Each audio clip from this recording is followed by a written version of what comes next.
గుండె జబ్బులు మీకు పెరికార్డియం 6 అని ఒక పాయింట్ ఉంటుంది. ఇక్కడ ఈ క్రీజ్ నుంచి 3 ఫింగర్స్ మనం తీసుకోవాలి.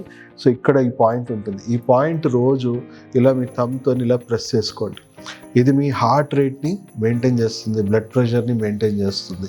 సో ఈ పెరికార్డియం 6 అని చెప్పి జర్నల్స్ ఉన్నాయి, పబ్లిష్డ్ జర్నల్స్ ఉన్నాయి. మీరు పాయింట్ని రెగ్యులర్గా స్టిమ్యులేట్ చేసుకుంటా ఉంటే మీ రక్తనాళాలలో ఉన్న అసమతుల్యతలు తగ్గి బ్లడ్ వెజల్స్ ఎక్స్పాండ్ అయ్యి మీకు న్యాచురల్గా బీపీ అనేది కంట్రోల్ చేస్తుంది. సో బోత్ సైడ్స్ ఇది రెండు వైపులా కూడా మనం చేసుకోవచ్చు. ఒక్కొక్క పాయింట్ అట్లీస్ట్ ఒక 3 minutes to 5 minutes అట్లా ప్రెస్ చేసుకోవచ్చు. అండ్ రోజు కూడా మార్నింగ్ మీకు ఒక మంచి టిప్ చెప్తాను. డైలీ ట్యాపింగ్ థెరపీ చేయాలి. అంటే యాక్యుప్రెషర్లో ఇది ఒక ట్యాపింగ్ థెరపీ. సో రోజు ఇలా ఈ ప్రెషర్ పాయింట్ ప్రెస్ చేశాక ఇలా ట్యాప్ చేయాలి. అంటే ఇలా పెట్టాలి, కాన్కేవ్ రూపంలో పెట్టేసి ఇలా ట్యాప్ చేయాలి. ఇలా ట్యాప్ చేయకూడదు. సో ఇలా ట్యాప్ చేయాలి రెగ్యులర్గా.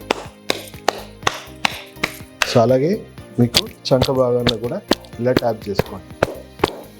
అట్లీస్ట్ ఒక 1 to 2 minutes రెగ్యులర్గా ఇట్లా ట్యాప్ చేసుకోవడం వల్ల రెండు వైపులా మళ్ళీ ఇలాగే ఇక్కడ కూడా చేసుకోండి. రోజు పొద్దున్నే ఈ పని చేయడం వల్ల హార్ట్లో బ్లడ్ సర్క్యులేషన్ అనేది బాగా పంపింగ్ జరుగుతుంది. బ్లడ్ వెజల్స్ ఎప్పటికప్పుడు ఓపెన్ అవుతూ ఉంటాయి. అండ్ ఒక్కొక్కసారి మనకు రేర్ కేసెస్లో ఏమవుతుందంటే, రేర్ కేసెస్ కాదు 50% కేసెస్లో జరుగుతుంది ఏంటంటే అసలు కొలెస్ట్రాల్ ఉండదు, ట్రైగ్లిసరైడ్ ఉండదు. అంటే ఎనర్జీ బ్లాక్స్ క్రియేట్ అవుతూ ఉంటాయి డ్యూ టు ఇన్ఫ్లమేషన్. చెప్పినట్టు బ్లడ్ వెజల్స్ నారో అయిపోవడము, లేదా మనం ఉన్నట్టుండి సడన్గా ఊపిరి ఆగిపోవడం. ఎలా జరుగుతుంది అది? మనం కొన్ని ఎగ్జాంపుల్స్ చెప్తాను మీకు. సడన్గా మీకు ఏదో బాధాకరమైన వార్త, మీకు బాగా నచ్చిన వాళ్ళు, చాలా దగ్గర వాళ్ళు, మీ క్లోజ్ చనిపోయారు. చనిపోతే మనకు లోపటి నుంచి విపరీతమైన దుఃఖం వచ్చేసి మనకు ఛాతీ పట్టేసినట్టే ఊపిరి అందకుండా పోతుంది. అలాగే ఏదన్నా మీరు ఏదో చాలా జీవితంలో చాలా ఇంపార్టెంట్ ఏదో సాధించారు, ఏదో ఒలింపిక్ మెడలే సాధించారు, ఇంకేదైనా, సో విపరీతమైన సంతోషం కలిగి కూడా మనకు సడన్గా ఉన్నటువంటి ఊపిరి మనకు బిగపట్టినట్టు అవుతుంది.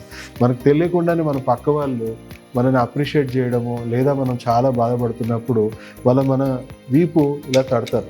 పర్లేదు మేము మీకు ఉన్నాంలే అని చెప్పేసి వీపు తట్టడం, లేదా షబ్బాష్ అని వీపు తట్టంగా మనకి ఇమీడియట్గా మళ్ళీ అది రిలాక్స్ అయిపోతాం. సో ఇది కూడా మనకి ఏంటంటే ఎనర్జీ బ్లాక్స్. ఈ ఎనర్జీ బ్లాక్సే మనకి హార్ట్ అటాక్స్కి 50% రీజన్స్. సో ఇది రోజు రెగ్యులర్గా మనం ఈ ప్రెషర్ పాయింట్స్ అనేవి నాడీ వ్యవస్థని మనం రోజు స్టిమ్యులేట్ చేయడం వల్ల మనకి ఎనర్జీ బ్లాక్స్ అనేది ఎప్పటికప్పుడు క్లియర్ అవుతుంది. అండ్ వచ్చాక మనం సిపిఆర్లు చేద్దాము, ఇవన్నీ చేయడము, ఇవన్నీ ఇంపార్టెంటే, కానీ రాకుండా చేయాలి. మన సీరియస్ ఉద్దేశం ఏంటి? Prevention is better than cure. First of all రాకుండా చేయండి.